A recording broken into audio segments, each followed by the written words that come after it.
Oui, bonjour à toutes et à tous. C'est pas le séminaire de Lyon, mais c'est pas grave, c'est quasiment la même présentation. Excusez-moi. Voilà, donc effectivement, donc Hervé Marchal, je suis sociologue et donc directeur de cette MSH, de cette Maison des sciences de l'homme. Et aujourd'hui, je vais donc vous parler de l'ingénierie du sensible. Et on va voir pourquoi on a parlé d'ingénierie du sensible, à qui elle est destinée et comment on a essayé de la penser. C'est quoi l'ingénierie du sensible? C'est une méthode au sens d'un cheminement, un processus jamais achevé. Et on va voir que c'est une méthode qui est venue d'une commande. Je vous expliquerai tout cela, bien évidemment, qui est venue d'une commande passée par un conseil de développement durable. Donc il y avait une commande de nature institutionnelle et politique. Et cette méthode d'ingénierie du sensible, elle est née aussi, vous le voyez, de la collaboration avec une start-up, donc un monde de développeurs. Des développeurs que moi je ne connaissais pas. Et ensemble, on a essayé de penser une plateforme de quoi alors de concertation démocratique.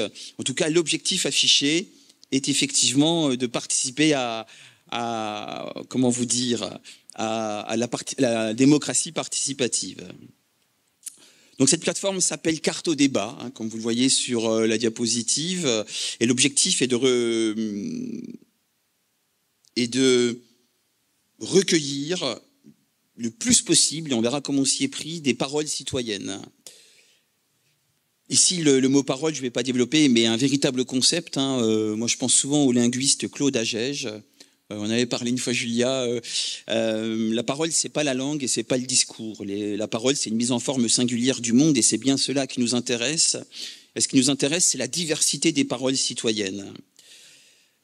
Il est possible aussi grâce à cet outil numérique, et moi vous verrez que je ne suis qu'un sociologue qui accompagnait la démarche. Il est aussi possible, grâce à cet outil numérique, de rendre compte aux participants des résultats, tout est traçable, mais ça j'y reviendrai également. Ce que j'aimerais vous dire, avant d'entrer dans le vif du sujet, c'est que cette méthode d'ingénierie du sensible est aujourd'hui labellisée. Elle est sous licence ouverte, elle est protégée. Alors moi, je ne m'attendais pas du tout à cela, parce que ce qu'on appelle l'ingénierie du sensible, eh bien, certains s'y intéressent de près, et c'est très bien pour nous, notamment des métropoles. Nous, on l'avait appliqué dans le cadre de la métropole de Nancy, mais aujourd'hui, par exemple, cette ingénierie du sensible est reprise par la ville de Lyon. Et l'un de mes doctorants, sous contrat CIFRE, eh bien, développe cette méthode de l'ingénierie du sensible. Je vous ai mis en note l'objectif ici. Est-ce que ce n'est pas aussi de penser une maîtrise d'usage dans notre société en complément d'une maîtrise d'œuvre et d'ouvrage? Je ne développerai pas ici, mais si vous avez des questions, bien évidemment, j'y répondrai. L'objectif, c'est de saisir de multiples sensibilités qui traversent la société. Alors, quand on a pensé le mot sensible, on le trouve dans de multiples écrits, mais peut-être que l'auteur ici, ou en tout cas moi j'avais en tête, ce serait le philosophe Jacques Rancière, quand il a écrit sur le partage du sensible, ce très bel ouvrage sur le partage du sensible. Et finalement, c'est aussi de permettre à ceux qui sont invisibles. Rancière dit finalement de permettre à ceux dont la part dans la vie sociale, dans le commun, n'est pas prise en compte, eh bien de participer à la démocratie. Et ça, c'est une première optique forte. Et on verra aussi qu'il y a un enjeu scientifique, il y a un enjeu aussi, faut l'assumer, je l'assume ici, politique, dans le sens où tous les propos sont traçables, et je vais vous montrer en fait comment on a construit l'algorithme de cette plateforme avec la start-up. Et pourquoi je dis qu'il y a un propos politique? Parce que, et c'est l'exemple après que je vais décliner, lorsqu'on a précisé les choses de cette méthode, relatives à cette méthode, c'était notamment lors du grand débat national, et on a demandé, moi j'ai demandé en tant que chercheur au cabinet qui avait organisé le grand débat national suite au mouvement des Gilets jaunes, on a demandé comment ils avaient produit leurs données et quel était l'algorithme. Bien évidemment, ils ne nous l'ont pas donné. Or, c'est de l'argent public. Et si on ne connaît pas un algorithme, c'est simple, les données, moi je dis souvent, il faut les mettre dans les toilettes, quoi, parce qu'on ne sait pas d'où elles viennent. Donc ça ne sert à rien. Et donc j'étais assez en colère, et avec le Conseil de développement durable du Grand Nancy et la start-up, je vais vous proposer, tout ça est en cours, en construction, mais une méthode qui certes n'est pas parfaite, mais en tout cas qui est traçable, vérifiable de A à Z. Tout est transparent. Il y a des limites, mais on les connaît et on les assume. Pour moi, c'est fondamental, c'est ce qu'on appelait une éthique de la vérification, de la duplication. Et je vous ai mis en bas motiver les décisions politiques. Alors motiver au sens des linguistes, Julia, décidément, je te regarde, mais c'est vraiment motiver, c'est-à-dire ancrer dans les sensibilités existantes, effectivement, des décisions politiques. Moi, je suis pas un politique, je suis un sociologue, mais l'institution qui a commandé, effectivement, et qui nous a permis de penser cette ingénierie du sensible, c'est une institution politique. Voilà, il faut l'assumer, c'est comme cela. C'est-à-dire que celui, comment vous dire, qui nous a aidé à la penser est relayé ensuite par des députés, etc. Et cette méthode d'ingénierie du sensible est même remontée à Bruxelles. Bref, il y a eu des débats. Et on est content, il faut qu'elle vive. Il faut qu'elle vive, cette méthode. Comme cette méthode est labellisée, on en a proposé une définition formelle. Alors, c'est compliqué parce que vous pourriez me dire, mais ça se trouve, vous êtes en train de vous dire, il nous dit que nous, c'est un processus, que c'est en construction et on vient de stabiliser une définition formelle. C'est un peu contradictoire. Une définition formelle, c'est-à-dire qu'elle est aussi arrêtée. Bon, elle n'est pas totalement figée, elle n'est pas chosifiée, elle n'est pas cimentée, etc. Mais on a proposé une définition, je vous en laisse prendre connaissance. Ce qui me semble important, et c'est en dessous, je vous l'ai mis en gras, c'est qu'en fait, on va multiplier ce que j'ai appelé, moi, les formats d'expression. Les formats d'expression et de participation. On verra que notre objectif était de prendre en compte non seulement des personnes qui savent aller sur une plateforme, argumenter et écrire, mais aussi d'avoir des propos de personnes qui ne savent pas écrire, notamment le français, mais des fois qui ne savent pas écrire du tout. Alors vous direz, mais comment ils ont fait ? Eh bien, on a fait des entretiens qu'on a retranscrits, on a écouté des émissions radio, etc. On a travaillé avec de multiples réseaux, des radios locales, etc. Et c'est ça la raison même d'une ingénierie du sensible, c'est de multiplier ces formats d'expression. De même, on peut s'exprimer individuellement ou en groupe. On peut s'exprimer de manière spontanée, réactionnelle, émotionnelle ou de façon argumentée, réflexive. On peut s'exprimer à l'échelle de son territoire à soi, vécu, etc. ou à une échelle globale. Et finalement, je vais aller vraiment dans le vif du sujet, je vais vous donner un exemple précis lors duquel on a pu mettre en application cette méthode d'ingénierie du sensible. Et en même temps, bien sûr, on l'a encore pensé et c'est une méthode qui est en train de se faire. Donc, vous disais-je, c'est avec le Conseil du développement durable du Grand Nancy, avec Dominique Valk. Et l'objectif, la commande de Dominique Valk et de ce Conseil de développement durable du Grand Nancy était d'identifier ce qui travaille en profondeur la société française, notamment lors de la crise sanitaire du Covid-19. Ce qui a été appelé ici, ce que le commanditaire a appelé des métamorphoses. Donc c'est très ambitieux, c'est même un peu mégalomaniaque, d'une certaine façon, identifier les grandes métamorphoses. Mais on avait un outil numérique qui nous permettait de recueillir de multiples contributions. On verra qu'on avait plus de 5000 contributions. Et à partir de là, on a pu nourrir la prétention d'identifier effectivement ce qu'on peut appeler peut-être des métamorphoses. L'objectif aussi est de collecter les ressentis. J'insiste là-dessus parce que ce ne sont pas seulement des représentations. C'est comprendre ce que les individus ressentent à un certain moment. Comment ils se sentent dans la société, qu'est-ce qu'ils vivent lorsqu'ils sont confinés. Et finalement, l'objectif aussi est de voir les vies territorialisées. Notamment en période de confinement, bien évidemment. Quand on est confiné, on est de fait extrêmement territorialisé. Et l'objectif du commanditaire était d'écrire un livre blanc des métamorphoses, ce que l'on a fait, et qui a été diffusé de multiples acteurs politiques. Après, ils le reçoivent ou pas, ils le réceptionnent ou pas, ils le lisent ou pas. Ça, c'est autre chose. Pour penser cette plateforme, on était une dizaine de personnes, pardon. Il y avait des personnes, deux chargés, des fonctionnaires territoriaux du Conseil de développement du Grand Nancy qui étaient avec nous, qui nous ont aidés. Et puis il y avait d'autres chercheurs. C'est moi qui ai porté ce projet. Et tout a été défini collectivement. Et pour commencer les choses, on s'est dit comment comment on peut organiser cette plateforme? Eh bien, on a 3 entrées. 3 façons d'entrer dans cette démarche de concertation, de participation citoyenne. On a identifié de grandes thématiques et problématiques en lien avec ce que font les conseils de développement durable, qui est une institution absolument pas neutre politiquement à nouveau. Il y avait bien sûr le territoire vécu. Ce qui nous intéressait, c'était de favoriser et de comprendre ce qui se passe à un moment donné sur son territoire de vie. Et puis on s'est dit, il faut une sorte de tribune libre, ce qu'on a appelé ici les témoignages et les récits. Et quand vous allez sur la plateforme, voilà comment ça se présente. Clairement, moi je pense qu'il y a un coup d'entrée, c'est-à-dire qu'on travaille encore avec, moi je travaille encore avec Cartodébat, avec cette start-up, et il y a un coup d'entrée. Donc là, vous voyez quand même bien évidemment les grandes thématiques que nous avons identifiées, agriculture, liberté, santé, environnement, économie, travail, démocratie, etc. D'autres sujets importants qui me parlent, là c'était notre tribune libre, on pouvait y aller, etc.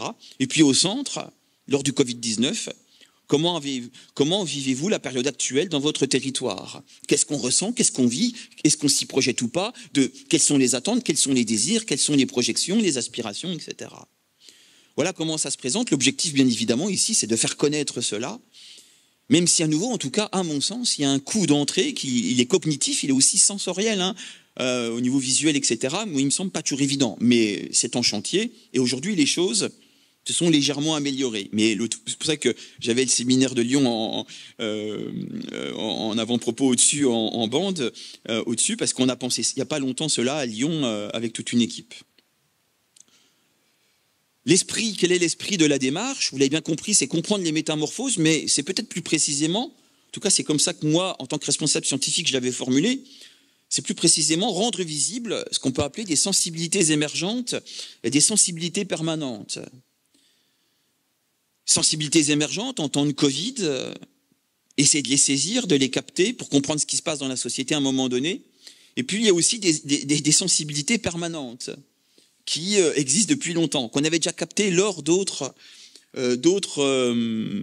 démarches relatives à ce qu'on a fini par appeler l'ingénierie du sensible.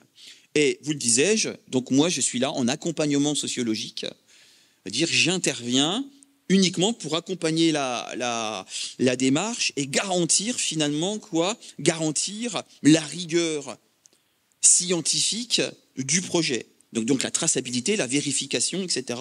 des contenus et, on le verra ensemble, comment on produit de la donnée. Quand vous allez sur la plateforme Cartodébat, voilà comment les choses se présentent. Ce ne sont pas du tout de simples likes. Il s'agit bien d'écrire. Alors, du coup, je vous ai dit qu'on multipliait les formats d'expression. Ceux qui se rendent sur la plateforme et que, par exemple, là, vous avez même des noms, parce que c'est pas du tout anonyme, on y va, on argumente, etc. Mais on voit bien que si les choses se présentent uniquement de cette façon-là, alors on va donner la parole à ceux qui sont déjà habitués à s'exprimer, à écrire, à argumenter, etc. Et si on donne la parole à ceux qui ont déjà la parole, ça ne sert à rien, cette démarche. C'est pour ça qu'on a mis ensuite plein d'autres contenus, et c'est la philosophie même de ce qu'on appelait une ingénierie du sensible. D'ailleurs, on a joué sur les mots, parce que l'ingénierie en général est en général assez technique, et là, l'ingénierie est destinée à capter finalement le volatile, ce qui ne se met pas toujours en mots. Des choses finalement qui sont plus ou moins, comment vous dire, plus ou moins explicites, implicites, etc. Mais voilà, pour vous montrer la plateforme, comment ça se présente. Là, c'est tous des partenaires qu'on avait. En fait, on avait appel à du multiples partenaires. Là, c'était plutôt ludique. Il y avait de multiples conseils de développement durable, d'autres pays, etc. Et je vous propose d'entrer dans le vif du sujet et aussi dans le dur. Lors de cette démarche avec le Conseil du développement durable, durant la crise de Covid-19, on a eu des débats sur la notion de représentativité. Et nous en avons convenu qu'on n'était pas dans une démarche de représentativité. Je vous ai mis après quelques passages d'un journal de bord analytique que j'ai tenu. Normalement, il ne faut pas faire ça. Je vous ai mis de gros pâtés. Il ne faut jamais faire ça. Je dis à mes étudiants, il ne faut pas faire ça. Mais j'ai mis mon journal de bord analytique pour vous montrer sur le vif comment, c'est-à-dire le soir, comment j'ai noté les choses. Parce que les débats ont été vifs au sein du conseil scientifique. Et finalement, on a commencé à présenter notre démarche. On était en cours, en construction, notamment à Maurice Blanc, professeur émérite de sociologie que je connaissais, mais en fait, on était avec le Conseil économique, social, environnemental du Grand Est, et il y avait 80 personnes, on présentait notre démarche. Et Maurice Blanc est intervenu. Puis moi, je sais pas du tout que Maurice Blanc allait être là, et on a débattu tous ensemble. Et moi, ça m'allait de ne pas parler d'échantillons représentatifs, mais bien plus de corpus significatif. Pourquoi ? Parce que on ne voulait pas définir des critères a priori. Au nom de quoi ? D'où viennent-ils ?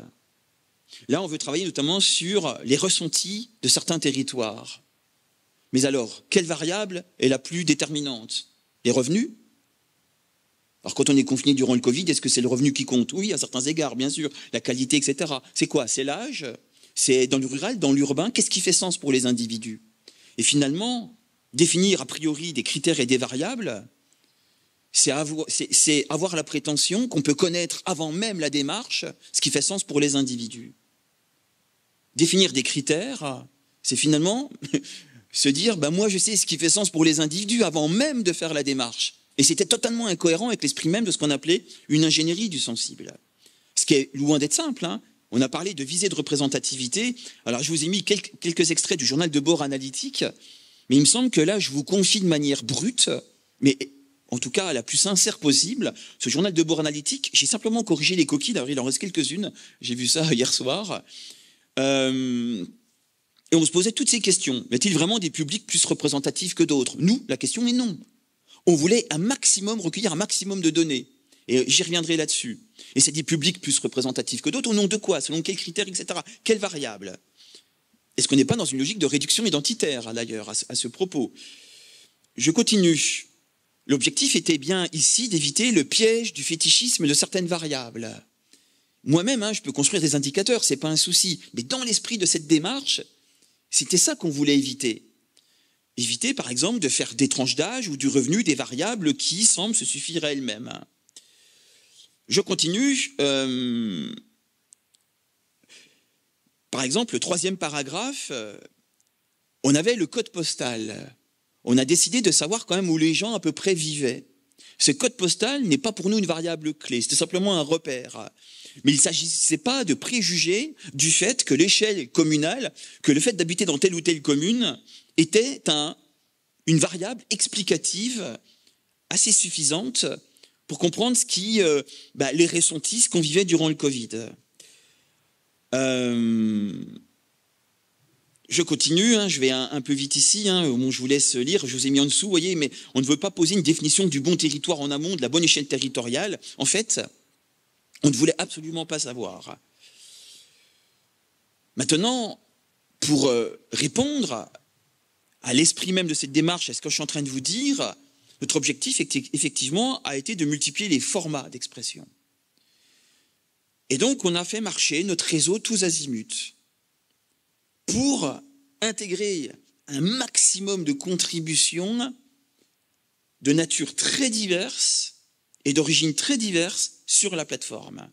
Par exemple, on avait des propos de personnes aidées par l'association ATD Carmonte qui étaient retranscrits. Alors, il y a une traduction, quand on retranscrit fidèlement ou pas, il faut l'accepter. On avait l'écho des cabanes, des associations, etc. J'ai mis quelques exemples. On avait plein d'associations. On avait aussi des émissions radio. On a des émissions radio, donc c'est bien de l'oral, qui ont été retranscrits. On avait aussi des enquêtes de terrain, des enquêtes de chercheurs qu'on a intégrées dans les contributions. On avait aussi une community manager qui a organisé des débats entre geeks, entre gamers, etc. Ce qui est assez loin de mon univers. En fait, on a voulu un maximum de données. Alors, vous pouvez me dire, c'est vertigineux et infini, il faudrait toutes les données de tout le monde. Quelque part, oui. Mais on a tenté le coup. En fait, c'est ça, on a tenté le coup. En fait, c'est une aventure que je vous présente d'une certaine façon ici. En tout cas, on l'a vécu comme cela. Pour vous dire les choses, ça a été animé. Les débats ont été animés. Et le conseil scientifique, une personne est partie. Une personne est partie, m'a dit, je ne comprends pas, s'il n'y a pas de variable, moi je ne sais pas faire. C'était très très vif. Et pour tout vous dire aussi, mais vous pourrez bien sûr me poser toutes les questions que vous voulez, pour tout vous dire, pour mener à bien cela, à un moment, moi j'étais perdu. Donc, j'ai téléphoné à des collègues qui sont des amis démographes qui maîtrisent bien mieux que moi le quantitatif. J'aurais pu faire appel à toi, Marie, mais je ne te connaissais pas à l'époque, ou très très peu, on n'avait pas travaillé encore ensemble. Et pour leur dire, qu'est-ce que je fais? Et mes collègues démographes m'ont dit, mais tente le coup, vas-y. C'est intéressant ce que vous faites. Tentez le coup. C'est du qualitatif quantifié, en fait, qu'on est en train de faire. Hein. C'est du qualitatif quantifié, en fait. Donc j'ai remis la définition de l'ingénierie du sensible. Vous voyez toutes les sources qu'on avait, et du coup, les questions qui se posent, ce sont des questions passionnantes, et au passage que on va développer au sein de cet MSH. Hein. Hier, je rencontrais l'atelier de la donnée, etc. Ce matin encore, on était en réunion, d'où le fait que je suis venu juste à temps. Mais les questions qui se posent, c'est comment donner du sens à tout ce fatras de données. On avait 5000 contributions sur une plateforme numérique, avec des propos qui viennent de multiples horizons. Comment on donne du sens à tout cela? Je le dirais autrement. Comment produire au mieux? Donner de la donnée. William Leboeuf disait, une donnée n'est jamais donnée. Le sociolinguiste William Leboeuf. Elle n'est pas magique, c'est jamais donné comme ça. François Laplantine rappelle qu'une donnée est toujours donnée. Donc comment elle est donnée? Pour qui? Pourquoi? Autrement dit, je parle à partir de quoi? Je me fonde sur quoi pour parler? Autrement dit, pour parler à la place des gens qui sont exprimés, sur quoi je me fonde? Et on va essayer de répondre à ces questions ici. Hein. L'objectif ici, c'est de ne pas construire, je vous l'ai mis comme cela, du récit à partir de très nombreuses données. Il y a un récit, j'ai envie de dire, un récit qui appartiendrait par exemple aux sociologues. Donc je parle pour qui? Pourquoi? Et j'ai envie de dire comment? Pour moi, sociologue, le piège est toujours de réciter l'autre à sa place et de le réciter de façon réductrice. Un chercheur comme moi récite toujours l'autre. Toujours l'autre. Il y a toujours une phase interprétative.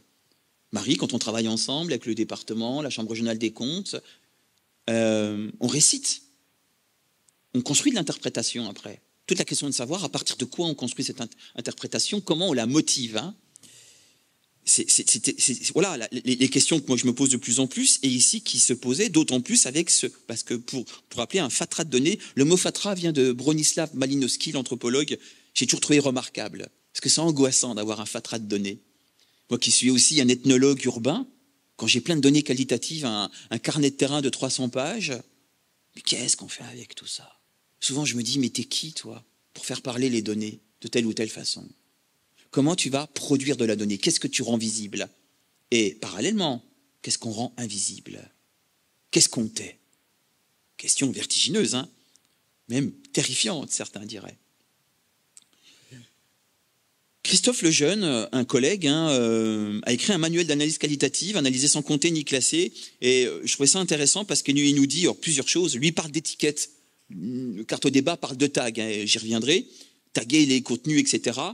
Et lui, il dit surtout, je vous l'ai mis en gras, il ne s'agit pas de catégoriser pour classer, mais de catégoriser pour comprendre. Et ça, pour moi, c'est l'esprit même de notre démarche. Donc on n'est pas du tout les premiers, en fait. Certains l'avaient pensé avec d'autres startups il y a déjà assez longuement, mais ils n'avaient pas les mêmes outils que nous, etc. Mais catégoriser pour comprendre, non pas pour classer. C'est une question très compliquée, là. Hein. Moi, je suis sociologue. Parler de profil, par exemple, ça ne me parle pas beaucoup. Parce qu'il y a toujours le risque de chosifier l'autre. Construire des typologies d'individus, c'est toujours le risque de réifier l'autre. Et donc on a des typologies. Est-ce qu'un individu n'est qu'un type? Donc nous, on parle en sociologie de méthode idéal-typique, un individu peut être bien évidemment dans plusieurs types, etc.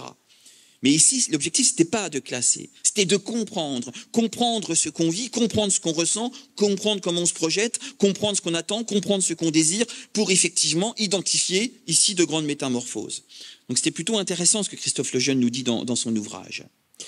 Et du coup, alors j'ai pas réussi, c'était hier soir tard, Marie, j'aurais dû venir te voir avant, j'en suis désolé, j'ai pas réussi à intégrer, je suis certainement très mauvais, mais j'avais une slide sur un autre PowerPoint où il y a du contenu et je vous montrais comment on le taguait. Mais le PowerPoint, j'ai rien réussi à faire, donc je l'ai pas, j'en suis désolé.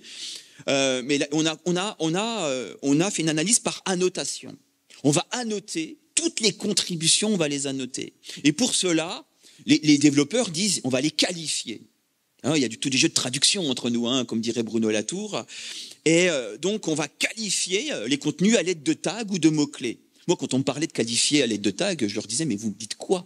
Hein, j'avais jamais entendu parler de ça il y a 4 ans, moi, hein, on est bien d'accord. Hein. Et les tags, ils vont être définis collectivement. Et les tags, en fait, on va se mettre durant 3 jours. On était 10. On était 10 à lire les contenus et on va se mettre d'accord sur une bibliothèque de tags à partir de laquelle on va faire parler les données. Donc, ensuite, on a un corpus qui génère des métadonnées qui peuvent raisonner avec d'autres. C'est ça qui est génial après, etc. Là, c'est le travail des développeurs. Moi, je fais le malin, là, mais je le pas beaucoup et pas longtemps, parce que pour moi, c'est tout un univers que je développais, mais qui est absolument passionnant. Et je regarde aussi Céline. On peut faire vraiment raisonner, au sens de Hartmut Rosa d'ailleurs, vraiment faire résonner des données, etc. Ça devient vraiment intéressant. Et du coup, là, je vous emmène, j'ai envie de dire, dans la cuisine. On est dans la coulisse. C'est-à-dire, à un moment donné, vous avez bien compris, on a une plateforme de participation citoyenne avec de multiples contenus de nature diverse, où on a multiplié les formats d'expression, et là, il faut construire de la donnée. On a construit notre bibliothèque de tags.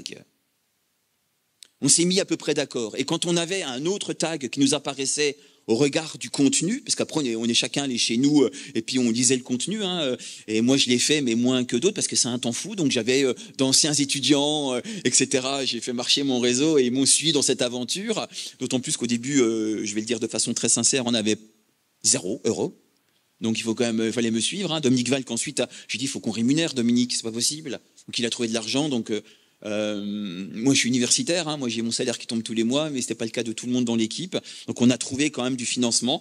Et finalement, pour taguer, pour qualifier le contenu de faire parler, il faut construire une grille analytique qui va être l'algorithme qu'on va faire tourner. Et bien cet algorithme, la philosophie même de l'algorithme, ce qui constitue l'algorithme, vous l'avez sous les yeux. Il me semblait extrêmement intéressant d'avoir des données qui nous renseignent au niveau de la forme, sur le plan de la forme. Parce qu'on a vu en plus qu'on multipliait les formats d'expression.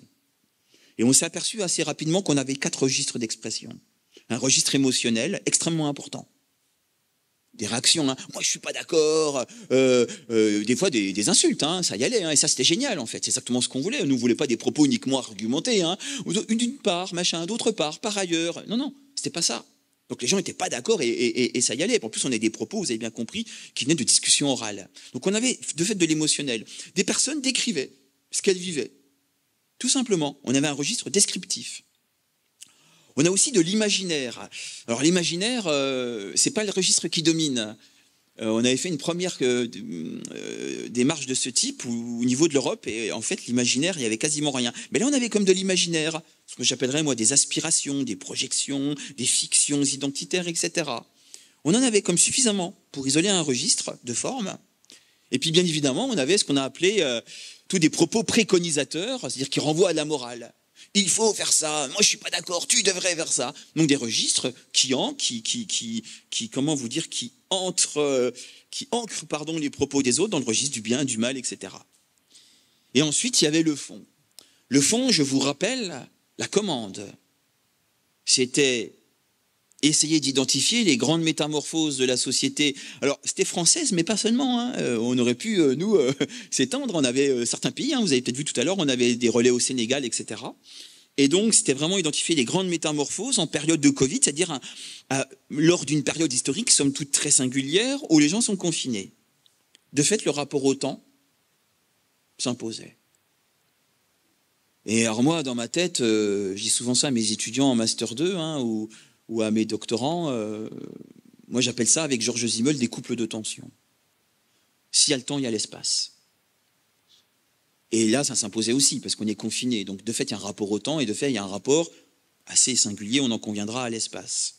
Je me dis, tiens, on a un premier axe de tension analytique, finalement, qui s'impose de fait.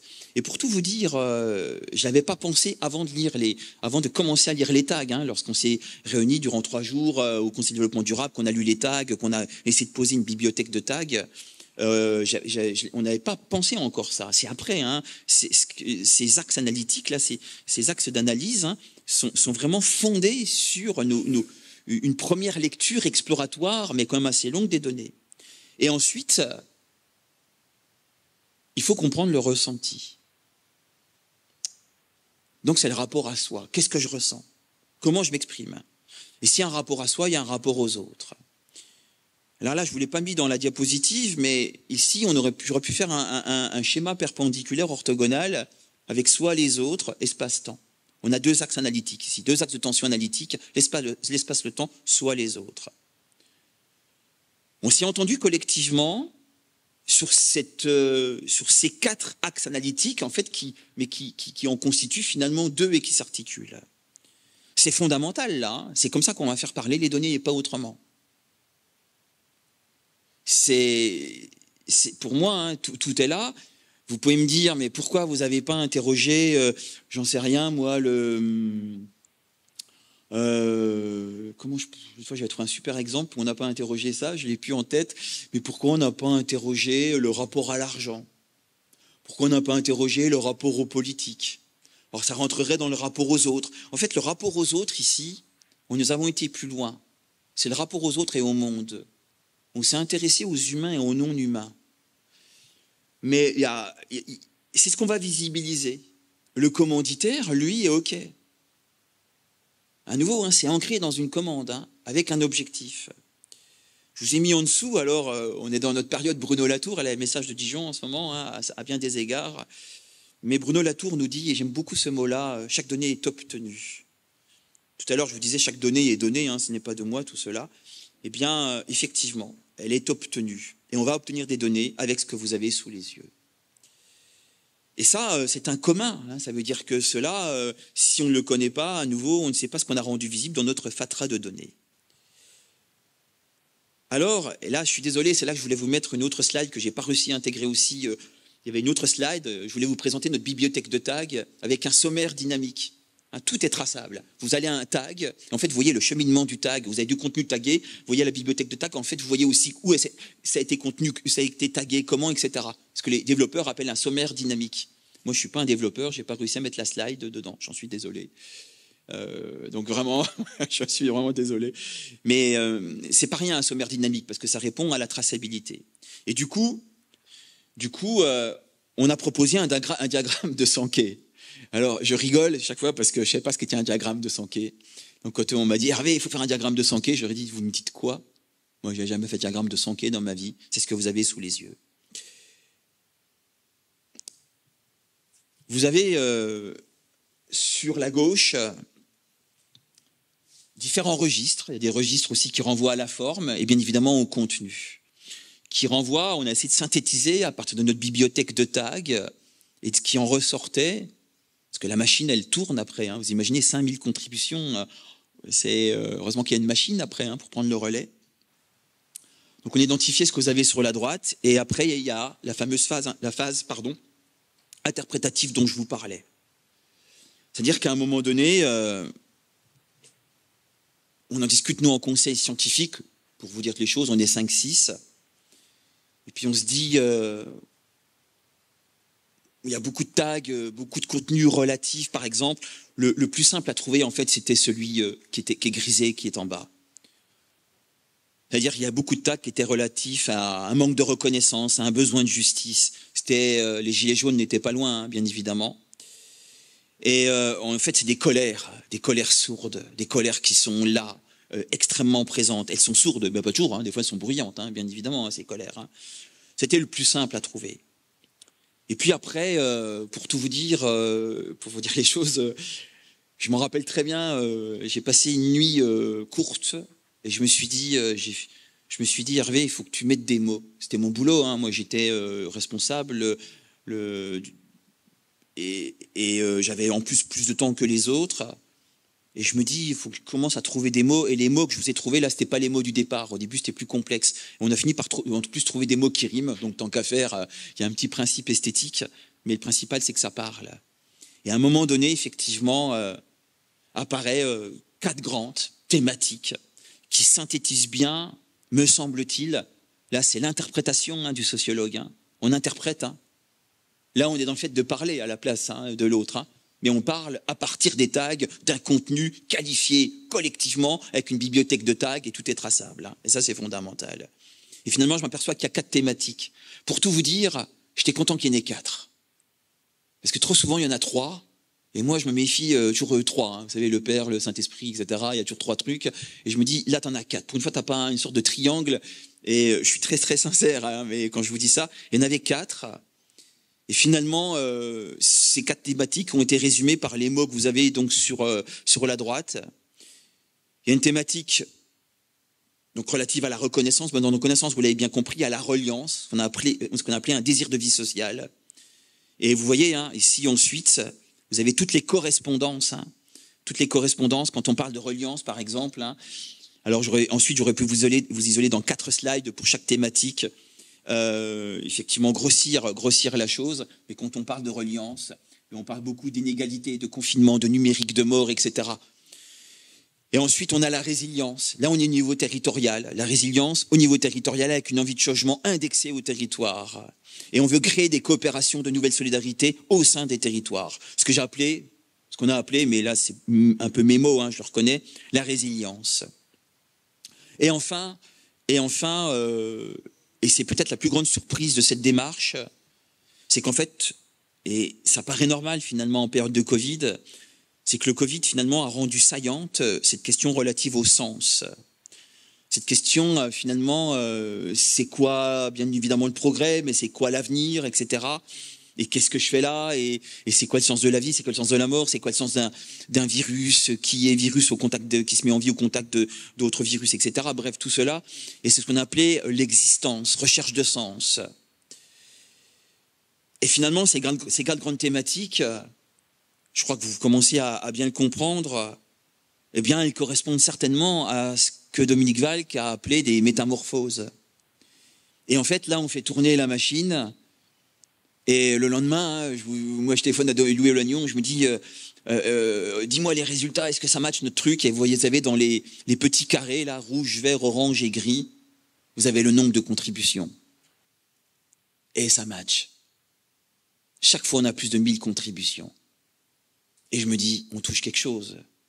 On a 5000 contributions, et pour chaque, ici, grande thématique que moi j'isole, effectivement, on se voit que ça parle à un grand nombre. Et le diagramme de Sankey, hein, donc là, c'est vraiment l'outil numérique qui prend le relais, nous fait des correspondances qui sont quand même extrêmement intéressantes. De même, quand on parle de l'existence, si vous allez tout droit, là, on parle aussi du confinement, de la mort, etc. Après, on peut encore affiner les choses hein, via l'outil numérique. Par exemple, moi, mon doctorant, c'est là-dessus qu'il travaille. Et mes compétences se construisent avec lui. Hein, je le suis.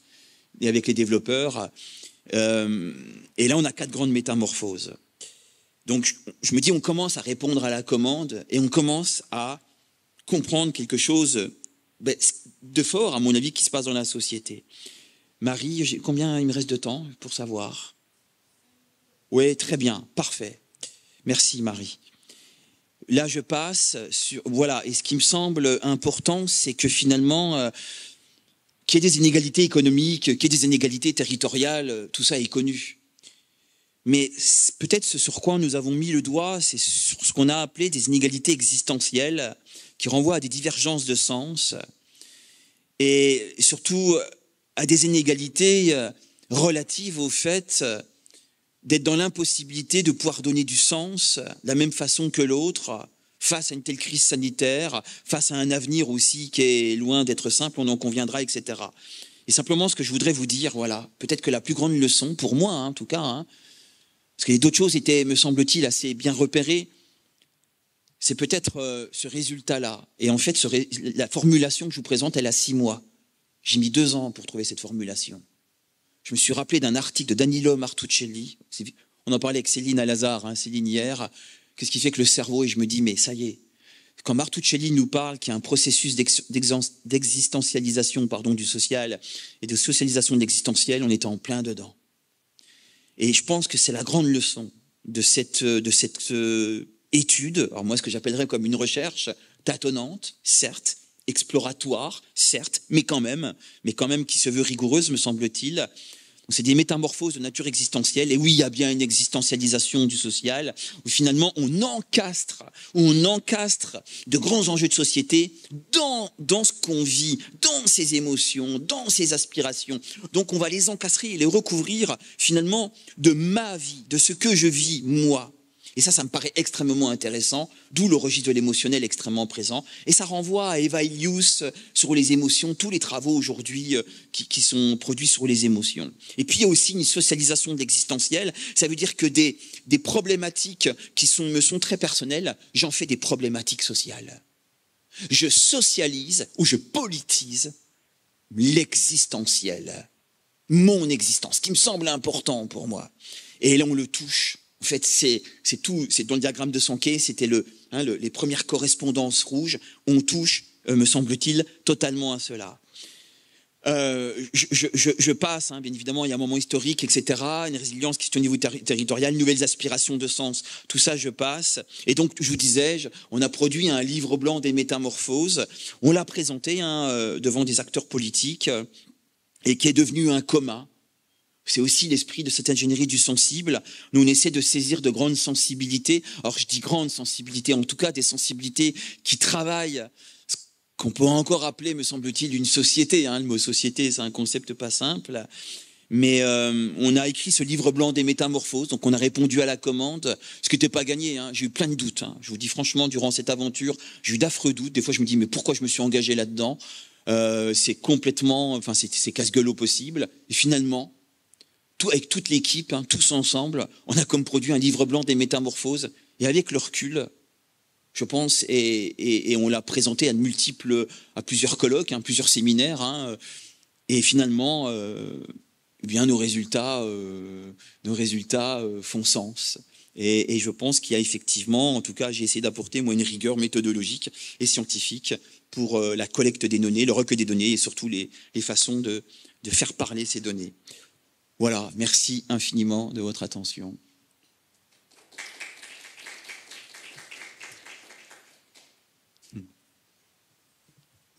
Merci Hervé pour cette présentation. Est-ce qu'il y a des questions?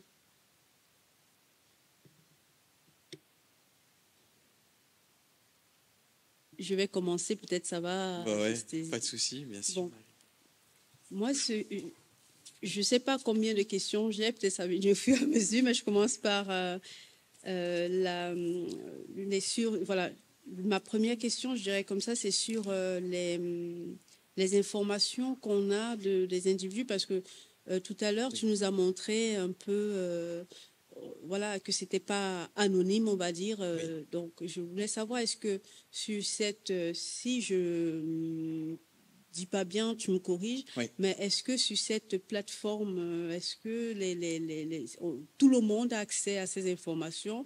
Déjà, c'est Dominique qui a dit, qui est dans le 21, donc ça veut dire que si je veux tellement chercher Dominique, je cherche d'autres informations et je retrouve Dominique. Donc, je voulais déjà savoir toutes ces informations. Est-ce qu'après, est-ce que ça a été masqué ou pas, si je peux dire comme ça? Non, parce que quand vous allez sur la plateforme, vous acceptez que ce soit public. Et c'est des questions, vous imaginez toutes et tous, qu'on s'est posées, qu'on a remuées dans notre tête. C'est un contrat finalement, et ça participe aussi alors de ce qu'on pourrait appeler une démocratie participative, une démocratie où on assume aussi ses points de vue. Et là, ce que je veux dire, ça n'engage que moi. Ça évite aussi, j'ai envie de dire, de la lâcheté numérique. On voit bien sur les réseaux sociaux, on a un surnom puis on se permet d'y aller. Là, effectivement, on y va avec ce qu'on est, ou des collectifs qui signent, par exemple. Et je ne sais pas si c'est une autre question qui viendra, Marie, mais du coup, c'est des questions qui restent à discuter. Donc, moi, j'adore présenter ça justement au séminaire parce que je trouve que c'est agréable parce qu'on est en train de travailler ensemble. En fait, les individus, on avait quelques informations. Mais là, c'était par contre à leur discrétion. Ils étaient libres de laisser des informations, leur âge, des variables classiques que tu connais très bien. On ne l'a pas imposé.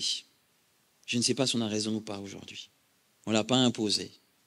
La plupart, parce qu'après, il faut quand même bien, aussi dans ta question, me semble-t-il, et je vois bien, Marie, et moi tu m'apprends tout ça aussi, tu as raison, il faut bien quand même qu'on sache qui a parlé, pour pouvoir donner du sens aussi à ceux qui s'expriment. Donc voilà ce qu'on a fait. Parce qu'en fait, parfois, je peux comprendre, déjà le fait de me dire que vous avez eu l'accord, le consentement des personnes. Oui. Après, c'est juste que parfois, on voit bien qu'on se dit c'est juste du virtuel et parfois, le virtuel devient aussi la réalité. Donc, parfois, quand les discussions sont assez intenses, où les gens s'insultent et tout on ne sait jamais.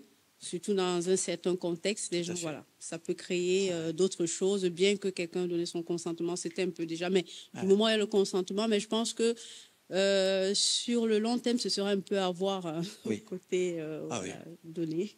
ouais, tout à fait. Et une autre question, maintenant, ça concerne l'algorithme qui a été mis en place. Ouais. Ce que je voulais comprendre, parce que l'algorithme, parce que généralement, on fait comment dire, on donne des informations à l'algorithme, puis ça s'améliore au fur et à mesure qu'on on nous fournit des informations. Tout à fait. Moi, ce que je voulais comprendre, c'est comment toi, à partir de ton analyse, parce que, bon, les données, l'algorithme, il y avait déjà les données sur la plateforme, il a juste suffit de récupérer ces données, mais comment, à la fin, toi, à partir de ton analyse que tu as eu à faire de tout cela, comment ton analyse a pu être intégrée, puisque après, on a fait une espèce de matching, si je peux dire comme ça, voir si ça correspondait aux différents tags, si je peux dire comme ça, oui, qui ont été un peu, énumérés, si je peux dire comme ça, mais c'est ce que je veux juste comprendre. Ouais. Et intégré dans quoi, Marie, que je comprenne bien? C'est sûrement moi qui comprends pas. En fait, parce que je ne sais, voilà, le sujet c'est que je ne sais pas si ton analyse, tu l'as faite, je prends un exemple. On a un tableau, il y a déjà des informations.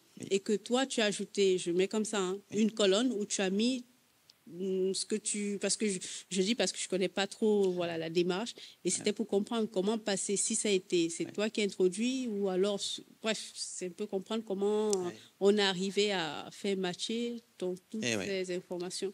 Et une fois qu'on avait, le geste humain reste très très présent là, hein. D'ailleurs c'est une limite, hein, parce qu'on s'est dit si on avait 50 000 contributions par exemple, parce qu'à un moment donné, c'est une question que moi, je voudrais être avec des développeurs, je voudrais être avec Carte Débat finalement, et on pourra les rencontrer au sein de notre bel MSH au passage. Mais c'est-à-dire, on a voulu contrôler, nous, le processus de tagage. Et on n'a pas laissé faire l'algorithme. Mais l'objectif, c'est de laisser faire l'algorithme à un moment donné, parce que pour avoir 100 000 contributions, par exemple, c'est le principe de Carte Débat. Hein.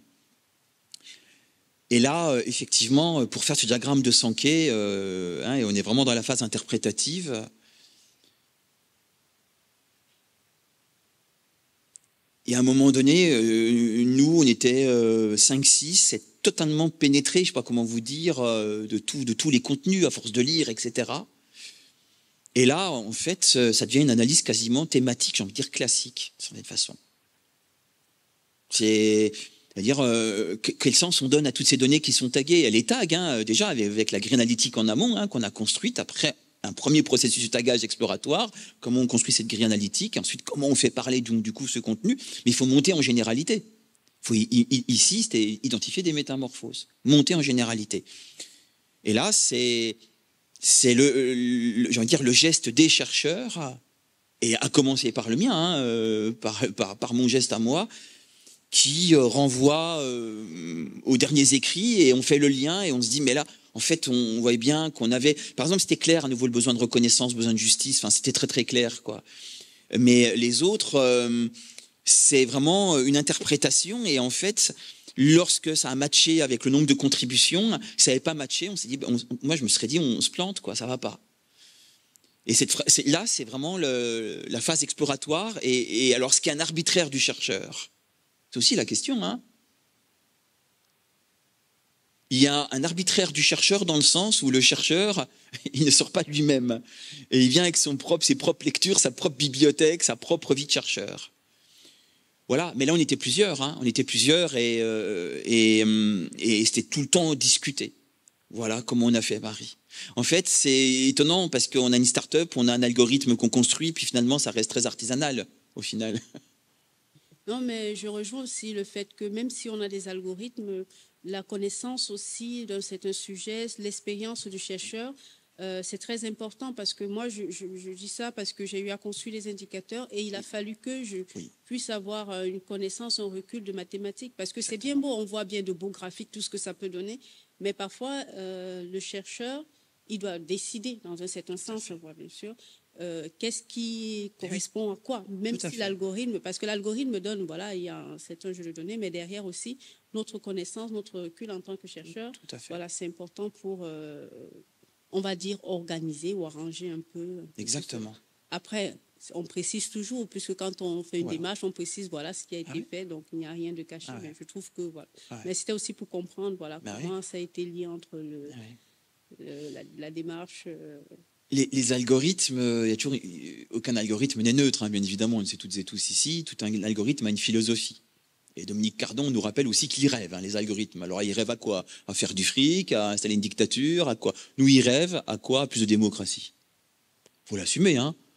Oui, là, c'est moi qui suis quand même, qui j'aime bien la neutralité un peu axiologique, vous voyez, le chercheur et tout. Mais là, je m'inscris moi dans une commande et clairement, on est dans une institution qui est là pour faire de la démocratie, un peu mieux qu'avant, ou tout du moins que la démocratie ne se délite pas. Et notre algorithme, c'est un algorithme qui rêve à faire de la démocratie.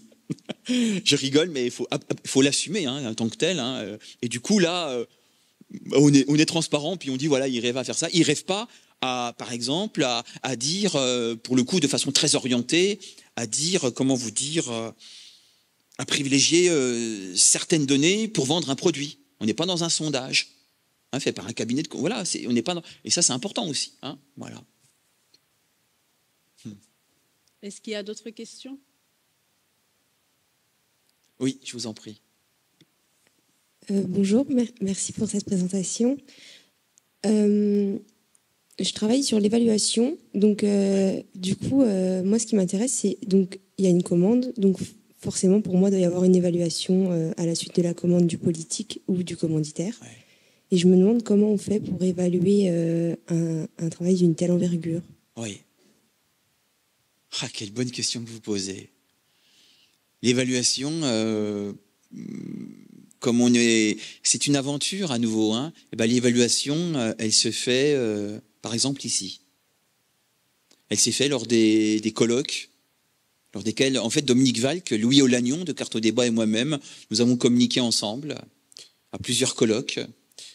Et c'est notre façon à nous de nous faire évaluer par nos pairs, hein, déjà, bien évidemment, en tout cas, moi, par mes pairs. Voilà comment se fait l'évaluation. Et aujourd'hui, par contre, on a davantage de recul. Et par exemple, il y a 3 semaines, quand j'étais à l'Université catholique de Lyon, là, pour le coup, je trouve que c'est intéressant parce qu'on est vraiment évalué par des personnes très extérieures, hein, lors d'un séminaire qui dure toute une journée. Où moi, j'ai présenté ce que je vous propose ici. J'ai mis 1h15 ou 1h30 à le présenter. Et là, pour nous, c'est notre phase d'évaluation. Et pour tout vous dire, ce qui serait aussi très très intéressant, c'est de faire une sociologie des usages, des résultats obtenus ici, ce serait intéressant aussi, et faire aussi, moi ce que j'aimerais, mais là c'est faire une ethnographie des façons d'utiliser cette plateforme par les personnes chez eux. Vous voyez, moi j'ai un collègue que j'apprécie beaucoup, lui me dirait Hervé, si vous ne faites pas d'ethnographie des personnes chez eux, hein, elles sont dans leur habitat, hein, pour comprendre comment elles utilisent cette plateforme, comment elles la réceptionnent, ce qu'elles en font, il vous manque quelque chose. J'en suis convaincu. Il faudra avoir des financements pour ça, en fonction de l'âge notamment. Enfin, j'imagine, moi par exemple, on s'en fout, mais moi j'ai pas une très bonne vue. Moi, je suis c'est compliqué pour moi, certaines couleurs, etc. Donc je suis très réceptif à ça. Et il y a un coût sensoriel pour moi, sur la plateforme Carte au débat, qui est loin d'être neutre. Moi, c'est fatigant, vous voyez, pour quelqu'un qui a une vue, voilà, comme la mienne. Et je suis pas, j'imagine une personne âgée, j'imagine quelqu'un, enfin, qui a une vue encore plus dégradée que la mienne, ou quelqu'un, peu importe. Donc, il y a aussi tout cela à faire. Ce serait génial. Et pour répondre, dernier point à votre question, là, du coup, mon étudiant Valentin Baumstark, qui communiquera l'an prochain, hein, il sera l'an prochain ici. Hein, c'est un peu trop tôt pour lui, puis il n'était pas disponible. Et l'an prochain, c'est lui qui sera à ma place. Sur Lyon, et bien là, il y a aussi un processus, j'ai envie de dire, d'évaluation sans cesse via des comités de pilotage, etc. Nous, ce qu'on n'avait pas vraiment, parce on a commencé l'aventure finalement. On était à la fois dans les clous institutionnels et complètement en dehors des clous. Puisqu'on a commencé, on est parti en plein Covid, et moi j'ai dit oui à Dominique Valk, alors qu'on n'avait pas de budget, etc. Donc, vous voyez, voilà comment ça s'est produit. Ça va? Voilà. Merci. Merci beaucoup. Je vous en prie. D'autres questions? Oui, monsieur, je vous en prie. Oui. La recherche a été faite à, disons, période de Covid. Alors, je voudrais savoir si il y a une proposition de l'équipe ou pour d'autres recherches, soit dans l'équipe ou quelqu'un du dehors, pour une recherche post-Covid. Ouais. Ah là là, qu'est-ce que j'aime. On aurait tellement aimé faire ça. Ouais, merci, hein, vraiment. Hein, en fait, il y a des aléas politiques aussi. Hein. Quand vous avez une commande d'une institution politique, les personnes en place ne restent pas toujours en place. Je rigole, mais ça, c'est assez terrible. On aurait tant aimé. On aurait tant aimé. Après, cette méthode, elle est appropriée sur des... je veux dire, à partir de terrains différents.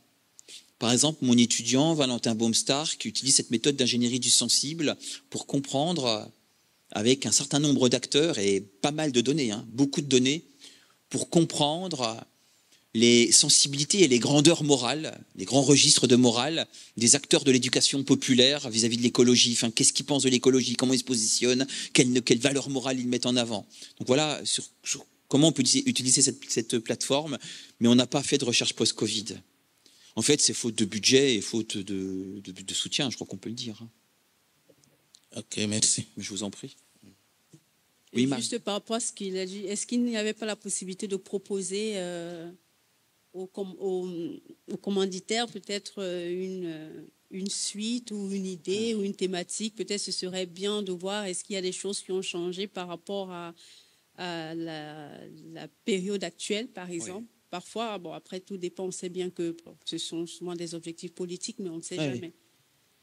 Alors, moi, vous avez bien compris que j'étais en accompagnement sociologique, parce qu'après, il y a eu clairement des présentations politiques, hein, pas scientifiques, politiques, hein, de cela, avec des objectifs politiques dans lesquels je n'étais pas, ce qui n'est pas toujours simple, hein, mais c'est la position du chercheur, il faut être assez clair là-dessus.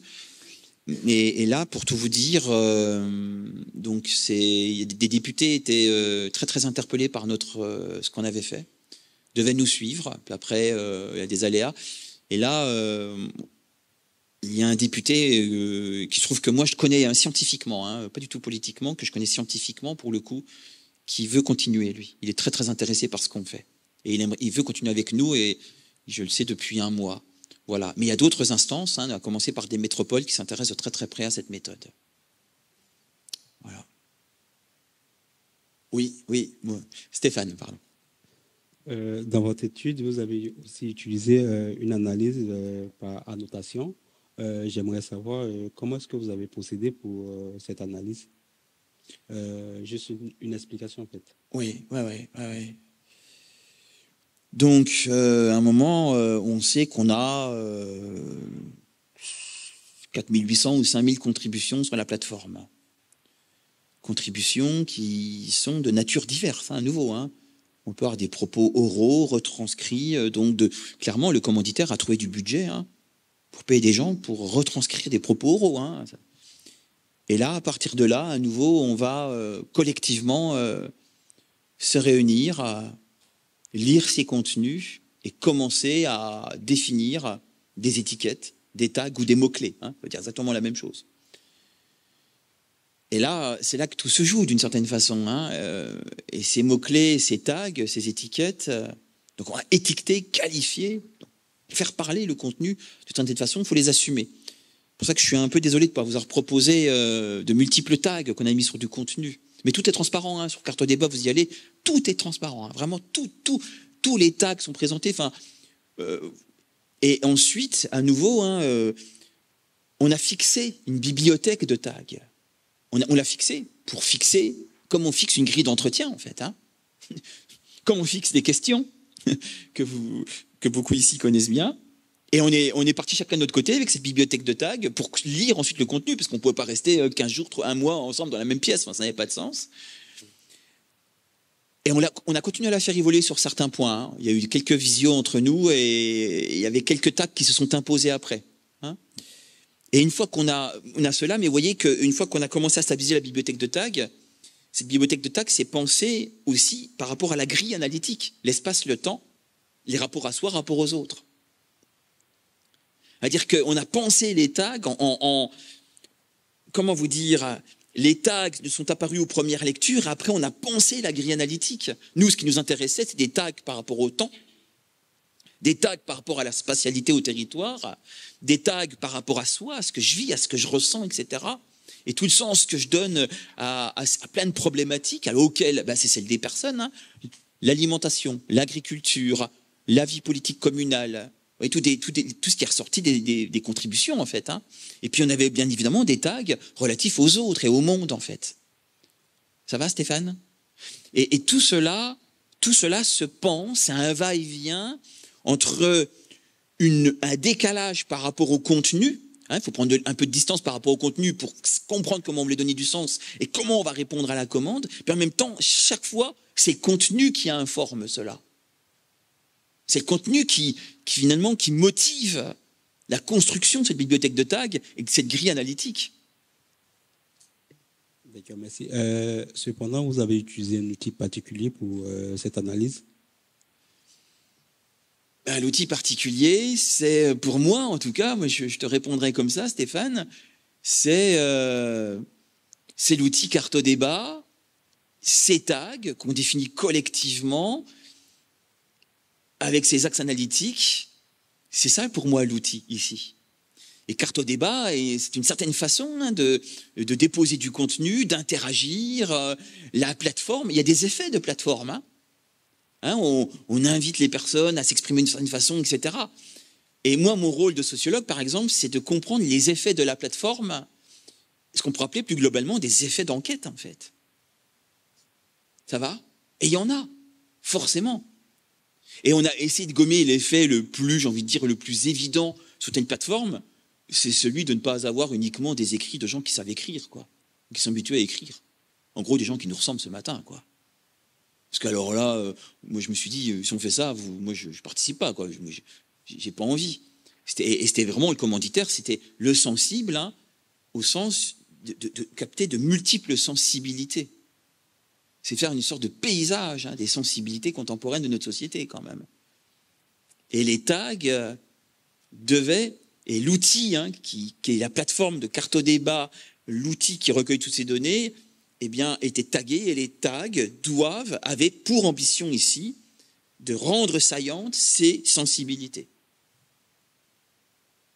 Sur d'autres sujets, on aurait construit notre bibliothèque de tags, bien évidemment. Ça va ?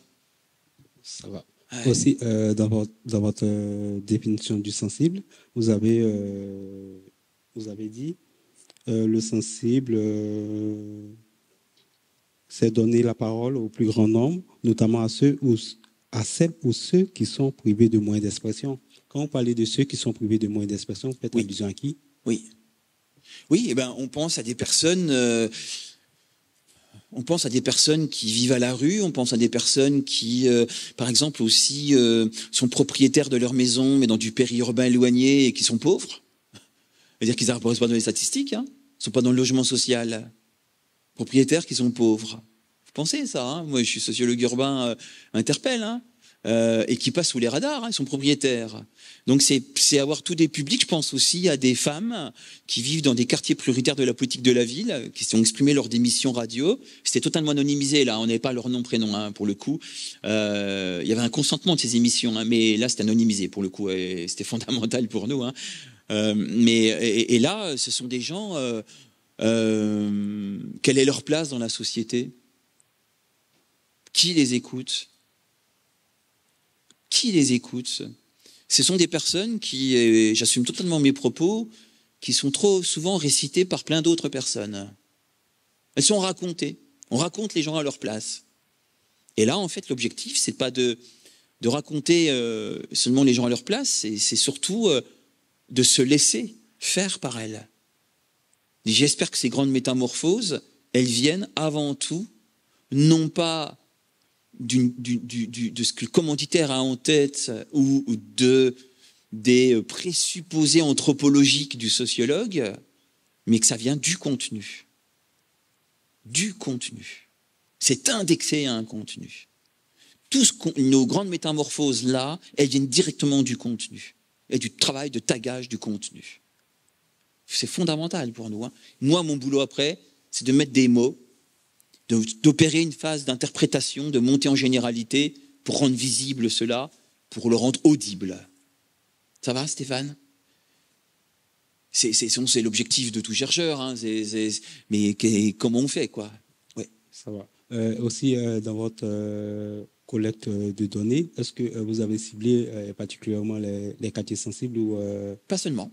Pas seulement. Non, il y avait de tout. Là, vous avez... en fait, on était dans les concepts de développement durable. Et on s'est dit, si c'est une démarche de concertation uniquement dans les concepts de développement durable, on va toucher, en gros, des catégories sociales supérieures françaises de plus de 60 ans. Mais on sait tout ce qu'elles pensent, parce qu'elles s'expriment toujours sur les réseaux sociaux, sur les sites des concepts de développement durable. Donc ça ne sert à rien. Donc autant ne rien faire. Hein. Autant, à mon avis, ne rien faire, rester chez soi. En plus, on est quitte de polluer la planète avec mettre ça sur des data centers, etc. Et donc là, c'était vraiment avoir des données vraiment de nature très diverse et de publics extrêmement diverses. Extrêmement diverses. Nous avons fait des focus groups. Nous avons fait des focus groups enregistrés, qu'on a retranscrits sur la plateforme. Vous voyez, on voulait aussi de l'oralité. Parce qu'il y a des personnes qui n'écrivent pas. Il y a des personnes qui n'iront jamais sur Carte au débat. Jamais. Carte au débat privilégie ce que Jack Goody appelle la raison graphique. La raison inhérente à l'écriture. C'est pas rien d'écrire, hein. C'est objectiver de son point de vue, etc. Donc il faut avoir une certaine légitimité quand même. Il y a plein de personnes qui se sentent illégitimes et qui ne voient pas pourquoi elles écriraient leur point de vue sur une plateforme de concertation citoyenne. Elles pensent qu'elles ne sont pas suffisamment importantes socialement. Et comment on accède à ces personnes-là? Et en fait, nous, c'est tout le spectre des conditions sociales. On est allé vraiment des conditions sociales les plus terribles aux gens qui vivent dans la rue, à des catégories sociales extrêmement aisées. Ça va? Ce qui n'est pas simple, hein? Ouais. C'était le pari, c'est un pari hein, qu'on a fait. Hein. Donc on a multiplié les sources de données. Multiplié les sources de données.